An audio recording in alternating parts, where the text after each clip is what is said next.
Kuga naložená, zagurtňovaná. Máme to odvetrávanie, vyhrievanie. Tento volant bol menený na záruku.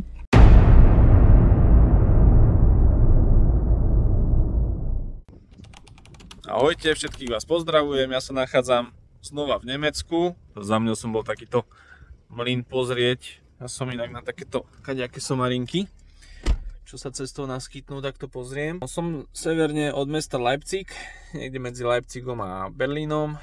Cestou do Hannoveru som tu vypol vozík u predajcu. U tohto predajcu som bol minulý týždeň pozerať Ford Kuga.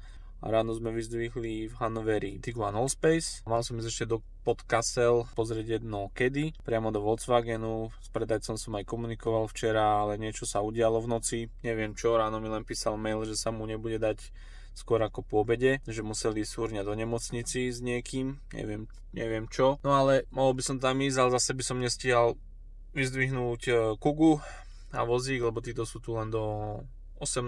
a to by som mal 4,5 hodiny, to by som nedal absolútne. Takže kedy nechávame zatiaľ tak, uvidíme. Ešte som riešil Tiguana, toho som mal ísť pozrieť do Essenu, ale ten nakoniec nejdem ani pozerať, to už len vyplácame, má 10 000 km, je to nový model, o tom bude video zase o cca nejaké 2 týždne to bude trvať, nejaký ten proces, kým sa to celé spracuje, vyplatí a kým bude auto schopné odovzdania, takže to si dáme potom. Čiže idem zobrať si vozík, zakvačím vozík, naložím Kugu a ak nič teda iné nevyskočí cestou, tak letím rovno domov. Idem vyskúšať, či to je ono. Je to ono.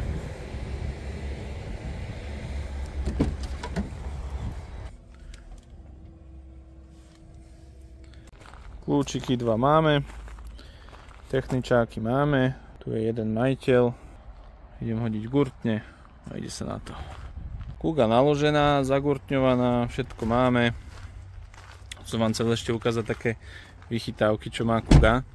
Toto som už ukazoval minule vo videu, že toto odkúkali od Kodiaka. Sice chráni to skôr auta druhých ako to vaše, ale je to dobrá vec. A ešte ďalšiu vec, čo odkúkali vo Forde, tak odkúkali od Bavoráka. A keď chcete otvoriť kapotu, tak musíte dvakrát potiahnuť. To mali vždy Bavoráky.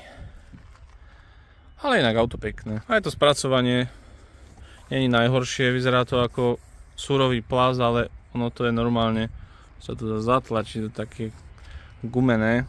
Neviem to presne ani špecifikovať, čo to je za materiál. 22.09.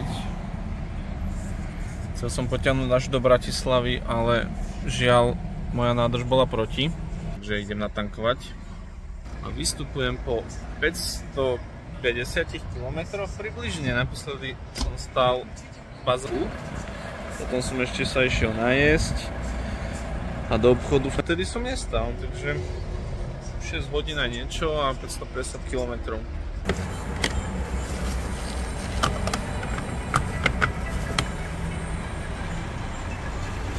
Oj.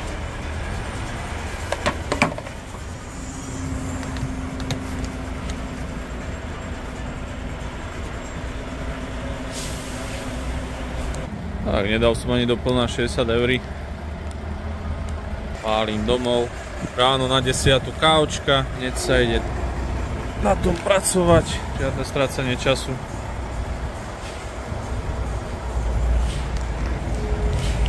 Treba, keď aj neskôr, ale prísť domov celý, lebo teraz som akurát na tejto pumpe a oproti pumpe sa kamión vyrúbal do jarku. Akože nie je to najhoršie, ale komplikácie zbytočné. Tak makám domov. Máme sobotu a ide sa odovzdávať Kuga.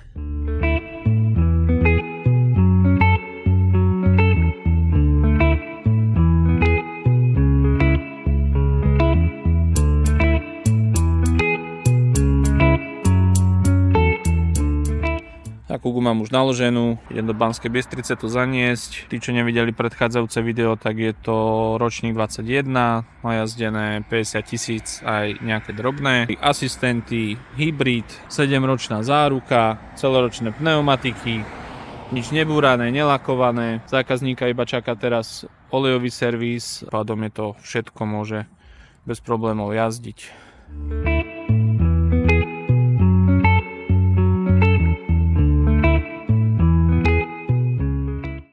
Čo sa týka Octavie, ktorú som doniesol, to je 2 liter 110 kW, 6-rýchlostný manuál, to bola teda hlavná požiadavka, ten manuál. Je to nebúrané, nelakované. Čo tu máme? Adaptívny tempomat. Ledky máme, ale klasické, to som povedal zákazníkovi, že lebo strašne veľa ponúk bolo bez lediek, iba klasické kahance, ale to som povedal, že to ja také auta nevozím, to v 2024 kupovať s tými kahancami, to je podľa mňa je akože hlúposť. Elektrony 18, to majú Pirelli obuté, tieto sú ešte pôvodné 21 a tieto boli 22. Zadné brzdy boli robené, k tomu je aj faktúra. Servis síce nebol všetko v Škodovke, posledné 3 servisy robil zákazník pomimo, ale máme ku všetkému faktúry. Sedačky aj masážne. Máme tu mŕtvý uhol, dokonca Kanton hudbu tu máme, zadné sedačky vyhrievané, čo sme vlastne pozerali, aj ostatné, to boli akože holé bose bez výbavy, boli také prenášadla viac menej. No a zákazník ešte dostal tieto 17, ale má rezervu, má elektrický kufor, čo nemá, ťažné nemá. A jediné, čo ma prekvapilo, lebo tento predajca, čo to predával, tak to bol súkromník. On to mal od nova. Tie asistenty všetky si nahádzal on. A jediná taká sranda, čo bola, čo by som teda nepovedal na tú výbavu, bolo to, že absolútne nemá cúvaciu kameru. Čiže to je akože trošku také zvláštne, ale zákazníkovi to nevadilo. Senzory sú, dokonca aj dážnik to má. Takže ja si myslím, že auto ako rodinné auto je to perfektné podľa mňa. Tu máme 121 000 km najazdené. A ešte tu si pozrieme asistenty, čiže máme line assist, obmedzovač rýchlosti, tento adaptívny tempomat, zadný, toto monitor cúvania, front assist, takže máme to odvetrávanie, vyhrievanie. Jediné, čo bolo robené, tento volant bol menený na záruku. Manuál bol teda hlavná podmienka tohto zákazníka. Idem to ešte poumývať a rovno to ide zákazníkovi. Dúfam, že sa vám video páčilo. Pokiaľ ste dopozerali toto video až do konca, tak vám veľmi pekne ďakujem. Vidíme sa na budúce pri ďalšom videu.